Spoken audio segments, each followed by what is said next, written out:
All right, guys. It's watch list here for what day is this? These holidays throw me off. Watch list for Thursday, February 19th. KING had it on bounce watch for today. Got a very small gain out of it today, but it goes back on watch. It found support at 16, closed kind of near its highs. The entry I called into today was at 1605. You know, it looked like this. The early high was 1607, so I'm thinking above all of this, you should push through the high of the day and give a quick trade, and it did.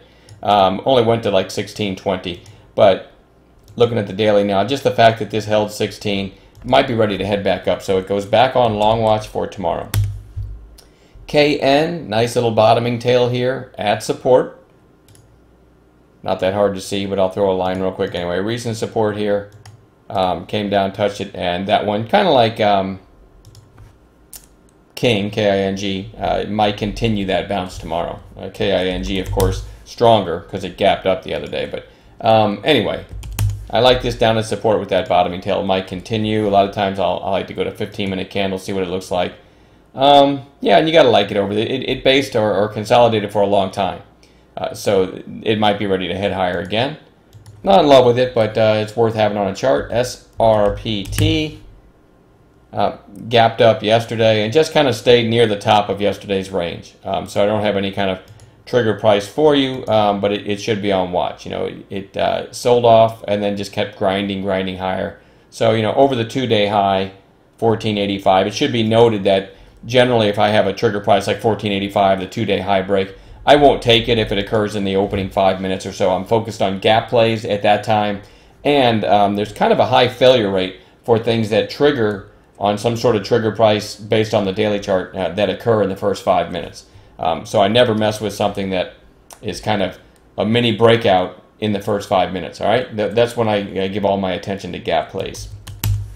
TEX, big volume day here, and a nice little breakout out of this kind of bottoming pattern here. So I did give some back, but it went all the way to 28. What I'd like to see is just a narrow range for a while and then an upside break tomorrow, but that is certainly interesting action. Should be on a chart. Here's a cheapie that doesn't really seem to move much, but I had this on watch the other day, never did anything. But you got to like this DSX. It's a shipper, one of those shipping companies. I don't know if it's dry bulk, I'm not sure. But anyway, over 732. This one might finally break out. I mean, it's got a nice resistance here, a nice pop here, sort of a cup and handle, so up over 732. Again, just like before, I won't take that if it triggers in the opening 5 minutes or something like that. GNC, still holding above 48 after the breakout on earnings. I still have my line there from that's probably the pre-market high that day.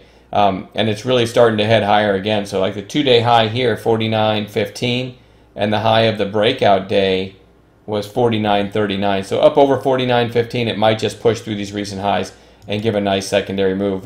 Generally, when you have a gap up like this, you know, like we did 4 days ago, sellers think, oh, the gap's going to fill. And it may or may not, but sellers come in and they just keep fighting this thing.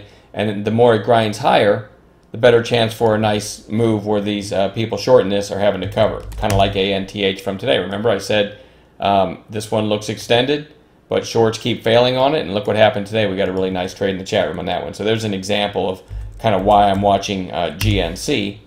KITE, this is a little obscure, but I like it. This one moves really big at times, and it's just kind of consolidating now. 15-minute candles, you kind of have a nice flag after, you know, it took out the lows of the day and then kind of ripped higher, and it's flagging. I like this one over 64 with some kind of volume. Got to be careful with this one. It can get spready and nasty. And correct me if I'm wrong, but I think this thing runs with Juno, which Juno had a very nice close today. Juno had a go to 5-minute candles, very nice pop. Looked like it was rolling over. End of the day, it closed near its highs.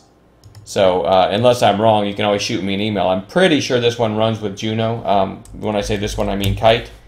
So if Juno takes off, Kite has a really nice setup as a break of 64 bucks. I think that one could give a nice move. You got to trade that small with limit orders though. And then Ballard Power, BLDP. Gapped up on over 30 million shares about a week ago and gapped up again the next day, hit the 200-day, and since then hasn't broken its early high. What do I mean by that? 15-minute candles here. This was the opening high of the gap up day. In the afternoon, it finally got back up there. But the next day, there's the in like the opening 1 hour high, never broke it. The next day, never broke it. The next day, never broke it. And today, never broke it. So, if this one can give me an afternoon high of day break, for example, like if today this one would have popped through 270 in the afternoon with about an hour left, I think you might have got a quick move to 280 or 285, something like that, which is a nice percentage gain. And this one is pretty liquid the way it trades. Especially after a big move like it had the other day. So I do want to watch that one as well. We'll find reversal plays. If you watch the other video I just put on Ticker TV, I gave kind of a recap of an example of how we play reversal plays. That was on EXAS from today. Beautiful shape into support, and got that at whatever it was, 25.05 with like a nickel stop, and it went almost to 25.70. So that's the kind of thing we look for. Those can occur any time of day, so we'll stay alert and look for those, and we'll also hopefully find some gappers in the morning to play. But irrespective of those two setups, I like this list going into tomorrow, so we'll be watching these stocks. All right, guys, thanks.